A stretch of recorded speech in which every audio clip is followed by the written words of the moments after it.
આજે આમ આદમી પાર્ટીના પૂર્વ નેતા રાજુ કરપડાએ પાર્ટી સાથે છેડો ફાડ્યા બાદ પ્રેસ કોન્ફરન્સમાં મોટા ઘટસ્ફોટો કર્યા ને જેલવાસ દરમિયાન તેમને સાથ સહકાર પાર્ટી તરફથી નથી મળ્યો ને તેમની જે લડાઈ છે તે લડાઈમાં ક્યાંક ને ક્યાંક તેમને નબળો પાડવાનો પ્રયાસ થયા હોય તેવા આક્ષેપો પણ તેમણે કર્યા. ત્યારે રાજુ કરપડાના રાજીનામા પાછળનું સાચું કારણ શું છે, શું કહી રહ્યા છે રાજુ કરપડા, જે રીતે આજે આમ આદમી પાર્ટીના નેતાઓએ તેમના પર જે આક્ષેપો મૂક્યા તે બાબતે તેમણે શું ખુલાસો કર્યો છે, વિગતે વાત કરીએ. વૈષ્ણવજન તો તેને કહીએ જે પીડ પરાઈ જાનાને રે. નમસ્કાર દર્શક મિત્રો, નવજીવન ન્યૂઝમાં આપનું સ્વાગત છે. હું છું ફૈઝાન. આમ આદમી પાર્ટીના પૂર્વ નેતા અને ખેડૂતો માટે લડાયક ભૂમિકામાં જોવા મળતા રાજુ કરપડાએ આમ આદમી પાર્ટી સાથે તો છેડો ફાડ્યો છે, પણ આજે પત્રકાર પરિષદ દરમિયાન તેમણે કેટલાક ગંભીર આક્ષેપો છે તે આમ આદમી પાર્ટી સામે કર્યા છે. જેમાં તેમણે કહ્યું કે જ્યારે પાર્ટીની તેમને જરૂરિયાત હતી, જ્યારે ખેડૂતોની લડાઈમાં તેઓ જેલમાં ગયા તે દરમિયાન જેલવાસ પ્રમાણે તેમની મદદ ના થઈ. એ દરમિયાન આટલેથી નહીં, પણ તેમણે બે મુખ્ય કારણ જણાવ્યા. એક, જે રાજકીય આ લડાઈઓ પાર્ટી વચ્ચે ચાલે છે તેમાં ખેડૂતો પીસાઈ રહ્યા છે, સાથે જ તેમના પરિવાર સાથે પણ જે વ્યવહાર કરવામાં આવ્યો તેને લઈને તેમણે નારાજગી વ્યક્ત કરી ને આજે રાજીનામું રાજુ કરપડાએ આજે આપ્યું છે તેની પાછળની હકીકત શું છે, સાચું કારણ શું છે તે પણ અમે પૂછવાનો પ્રયાસ કર્યો. તો રાજુ કરપડાએ એ કારણો જણાવ્યા. ત્યારે બીજી તરફ આમ આદમી પાર્ટીના નેતાઓએ જે જૂના કેસને લઈને વાત કરી તે વાતને રાજુ કરપડાએ ફગાવતા શું કહ્યું તે સાંભળો. આપણી સાથે આમ આદમી પાર્ટીના પૂર્વ નેતા રાજુભાઈ કરપડા જોડાઈ ચૂક્યા છે. આજે ગોપાલ ઇટાલિયાએ પત્રકાર પરિષદ કરીને તેમના પર ગંભીર આક્ષેપો કર્યા છે, તો તેમની સાથે સીધી વાતચીત કરી અને જાણવાનો પ્રયાસ કરીએ. રાજુભાઈ, સૌપ્રથમ તો આજે તમે રાજીનામું આપ્યું છે. પહેલો પ્રશ્ન સૌ કોઈ ઈચ્છી રહ્યો છે કે રાજુભાઈ આમાં સ્પષ્ટતા કરે, તેઓ ભાજપમાં જોડાવાના છે કે નથી જોડાવાના. પહેલા એ સૌ કોઈ જાણી રહ્યો છે, જાણવાનો પ્રયાસ કરી રહ્યો છે કે રાજુભાઈ હવે શું કરવાના છે, તો આ બાબતે તમારું શું કહેવું છે? મેં આજની પ્રેસ કોન્ફરન્સના માધ્યમથી પણ, ત્યાર પછી જે પત્રકાર મિત્રોએ સવાલ કર્યા એના જવાબમાં પણ સ્પષ્ટતાથી વાત કરી છે કે આજે કોઈ પણ પાર્ટી સાથે જોડાવાનો નિર્ણય કરેલો નથી, આવતીકાલ જોડાવાનો છું એવી પણ વાત નથી. વિષય એ છે કે બિન રાજકીય રીતે હાલ ખેડૂતોની લડાઈઓ લડશું, આવનાર સમયમાં ખેડૂત પંચાયત બોલાવશું, અમારા જે આગેવાનો છે એને મળશું પંચાયતના માધ્યમથી, અને ત્યાર પછી જે નક્કી કરવું હશે એ આવનાર સમયમાં કરશું. અત્યારે નક્કી એ જ થયું છે કે બિન રાજકીય લડાઈ લડવી. મારી વાત સ્પષ્ટ છે કે મારી ઉંમર 35 વર્ષની છે. આજીવન કોઈ પાર્ટીમાં નહીં જોડાવ આવું હું નથી કહેતો, કારણ કે આજે હું કહીશ કોઈ પાર્ટીમાં નહીં જોડાવ, આવનાર સમયમાં જોડાઈ બી શકું, અને એ આઝાદી કમસે કમ રાજુ કરપડાને મળેલી છે કે જ્યાં જોડાવું હશે ત્યાં સ્વતંત્રતાથી જોડાશે. મારાથી જેટલા પણ ખેડૂતો માટે કામ થતા હતા અને આવનાર સમયમાં થઈ શકશે એટલા વફાદારીથી કરીશ. જે વફાદારીથી આમ આદમી પાર્ટીને મોટી બનાવવા, આમ આદમી પાર્ટીને આગળ લઈ જવાના પ્રયત્ન 4.5-5 વર્ષ સુધી, જ્યાં સુધી મારાથી થઈ શકતા એટલો સમય મેં પ્રયત્ન કર્યા છે.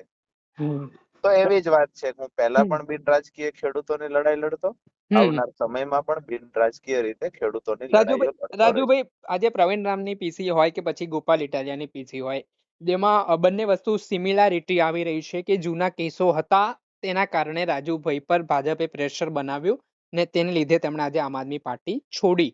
તો હવે આ બાબતમાં કેટલી હકીકત છે, કેમ કે તમામ સમાચાર માધ્યમોમાં આ ચાલી રહ્યું છે ને આજે ગોપાલ ઇટાલિયાએ કહ્યું કે એ પ્રિન્ટ પણ બતાવી કે આજે ફાઇનલ જજમેન્ટ એ કેસમાં હતું, એ આજે જ કેમ તેમણે રાજીનામા અંગેની જાહેરાત પ્રેસ કોન્ફરન્સમાં કરી. તો આમાં તમારું શું કહેવું છે?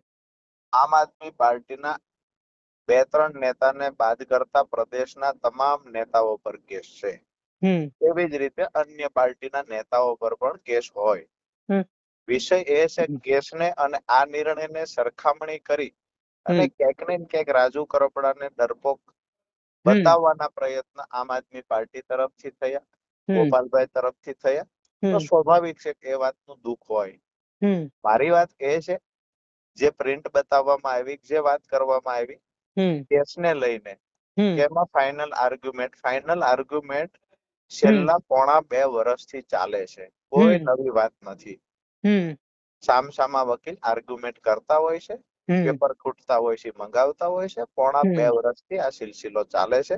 હમ તેમ છતાંય મેં હળદરનું આંદોલન કર્યું છે, બોટાદના કાર્યક્રમો કર્યા છે, હમ જ્યારે જરૂર પડી છે ત્યારે ખેડૂતો માટે હાઈ ટેન્શન લાઈનને પણ લઈને લડ્યા છીએ, પાક નુકસાનના વળતરને લઈને લડ્યા છીએ. ફાઇનલ આર્ગ્યુમેન્ટની તારીખ 1.5 વર્ષ પહેલા આવી ત્યાર પછી પણ આ કાર્યક્રમો તો કર્યા, પણ ભાઈની માફક સમજીને ગોપાલભાઈ ઇટાલિયાને જીતાડવા માટે રાત દિવસ મહેનત કરી અને ભાજપ સામે પાયો ચડાવીને પણ ક્યાંક ને ક્યાંક ગોપાલભાઈને જીતાડવા માટે વિસાવદરમાં પરસેવો પાડ્યો છે.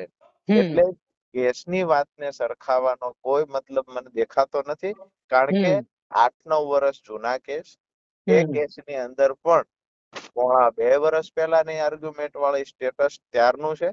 બીજી વાત એ છે કે આજના દિવસ સાથે સરખાવો છો તમે ભૂતકાળમાં જાઓ, બોટાદનો જે મેં કાર્યક્રમ કર્યો અકળતા પ્રથા નાબૂદ કરવા માટે, એ દિવસ પણ એ જ હતો જ્યારે મારો ફાઇનલ આર્ગ્યુમેન્ટ નું સ્ટેટસ હતું. તે દિવસે હું આંદોલન કરતો હતો, તો ત્યારે રાજુ કરપડા નીડર બળદ મુછાળો હતો. આજે આમ આદમી પાર્ટી છોડી એટલે રાજુ કરપડા કાયર બની ગયો. તો ક્યાંક ને ક્યાંક મને એ વાતનું દુઃખ છે કે ગઈકાલે પાર્ટી છોડી ત્યારે મેં નક્કી કર્યું હતું કે મારે કોઈ પર વ્યક્તિગત આક્ષેપ નથી કરવો, પરંતુ પાર્ટી દ્વારા સોશિયલ મીડિયાને સૂચના આપી રાજુ કરપડાને ખરાબ ચિતરવાનું રાજીનામાના અડધા કલાક પછી ચાલુ કર્યું. અમુક પત્રકારોને પણ એ માહિતી જ આપવાની કોશિશ કરવામાં આવી કે રાજુ કરપડા ડરી ગયા, રાજુ કરપડા કેસને લઈને મેનેજ થયા, રાજુ કરપડાએ દગો કર્યો, વિશ્વાસઘાત. મેં કોની સાથે વિશ્વાસઘાત કર્યો? અરે મારાથી થઈ શકતું એટલું પાર્ટી માટે કર્યું, આવનાર સમયમાં મારાથી થઈ શકશે એટલું ખેડૂતો માટે કરશું. એવું તો નથી કે રાજુ કરપડા એના જીવનના નિર્ણયો જાતે નહીં લઈ શકે. બિલકુલ. હવે જે લોકો એ ખેડૂત માટે એક વખત જીવનમાં ક્યારેય આવેદન પત્ર નથી પાઠવ્યું, ખેડૂતોની એક લડાઈ નથી લડ્યા, એ લોકો એવી સલાહો આપે છે મને કે ખેડૂતોના નિશાકા લાગશે. સુરેન્દ્રનગર જિલ્લાના ખેડૂતોને 5 વખત 18 થી લઈને 25 સુધીમાં 5 વખત પાક નુકસાનનું વળતર અપાયું છે. બરાબર. હાઈ ટેન્શન લાઈનમાં અકલ્પનીય વળતરો અપાવ્યા છે. સુરેન્દ્રનગરમાં જમીન માપણીમાં ભૂલ થયેલી જમીનોમાં એવા 500 થી વધારે ખેડૂતોને બતાવી શકું નામ ગામ સાથે કે જે જમીન માપણીમાં ભૂલ થઈ છે, ઘણા ધક્કા ખાધા પછી પણ એ પૈસા ખર્ચતા છતાંય સોલ્વ નહોતી થતી. તો રાજુ કરપડાએ ભેગા રહીને એ તમામ બાબતોની પ્રક્રિયા પૂર્ણ કરાવી અને ક્યાંક ને ક્યાંક એ જમીનના જે મેટરોના ઇસ્યુ હતા એ સોલ્વ કરાવ્યા છે.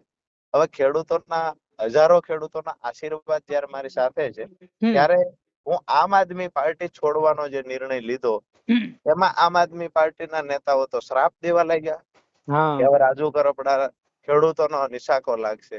કેમ ભાઈ? તમારી પાર્ટીમાં છીએ તો નિશાકા નહીં લાગે, અન્ય પાર્ટીમાં જશું અથવા બિન રાજકીય લડશું અથવા તમારી પાર્ટી છોડશું તો નિશાકા લાગશે. એટલે ક્યાંક ને ક્યાંક મને એવું દેખાય છે ખોટી વાહિયાત વાતો કરી અને લોકોને ગુમરાહ કરવાનું કામ થઈ રહ્યું છે. હું નવજીવનના માધ્યમથી એક વાત કરીશ કે જે પાર્ટીમાં મેં 4.5-5 વર્ષ કામ કર્યું છે, જે વ્યક્તિને ચૂંટણી જીતાડવા માટે અમે મહેનત કરી છે, તો ક્યાંક ને ક્યાંક મને એવું નથી લાગતું કે પાર્ટીને નુકસાન થાય, પાર્ટીને ખરાબ થાય એવા આગળ જતા મારે કઈ કહેવું પડે. પરંતુ જ્યારે કોઈ વ્યક્તિએ રિઝાઇન આપ્યું પાર્ટીમાંથી તો એ માણસને જાણ્યા વગર, જોયા વગર, પૂછ્યા વગર, ભૂતકાળમાં પણ આવું થયું કે અડધા જ કલાકમાં જેવું રિઝાઇન આપે છે એવી ખબર પડે તો અડધા કલાકમાં એના માટે નેગેટિવ ચાલુ કરાવડાવી દેવાનું. અરે ભાઈ, આજ દિવસ સુધી તમારી સાથે રહ્યો ત્યારે માણસ તમને સારો લાગતો હતો, કમસે કમ મારી 5 વર્ષની મહેનત ને અડધી જ કલાકમાં નેગેટિવ કાયર સાબિત કરી દીધો. વિષય એ છે કે કોઈ ફરક પડતો નથી. બધા પોતપોતાની રીતે નિવેદનો આપે, કોઈ વાંધો નથી. રાજુભાઈ, ખેડૂતોનો પ્રેમ રાજુ કરપડાની સાથે છે. જી રાજુભાઈ, એક વસ્તુ એવી પણ છે, હવે અમને એ જણાવો તમે કે સાચું કારણ રાજીનામા પાછળનું શું છે? કેમ અચાનક આ રાજીનામાનો નિર્ણય લેવામાં આવ્યો? સાચા કારણ સવારથી બતાવતો આવું છું કે બે રાજકીય પાર્ટીઓની લડાઈમાં ખેડૂતોના મુદ્દાઓ રજળી પડે છે, જેમાં પરિણામ સુધી પહોંચાતું નથી. બીજો મુદ્દો રાજીનામાનું બીજું કારણ જે છે, તો એમાં પણ મેં કહ્યું કે ક્યાંક ને ક્યાંક હજારો ખેડૂતોનો ભરોસો મારી સાથે હતો. ખેડૂતોને સાથે લઈ અને હું આંદોલન કરતો, ખેડૂતોને સાથે લઈને હું આમ આદમી પાર્ટી સાથે જતો. તો એમાં ખેડૂતોને ભરોસો મારી સાથે મને ભરોસો આમ આદમી પાર્ટીના નેતાઓ પ્રદેશ નેતાઓ પર હતો.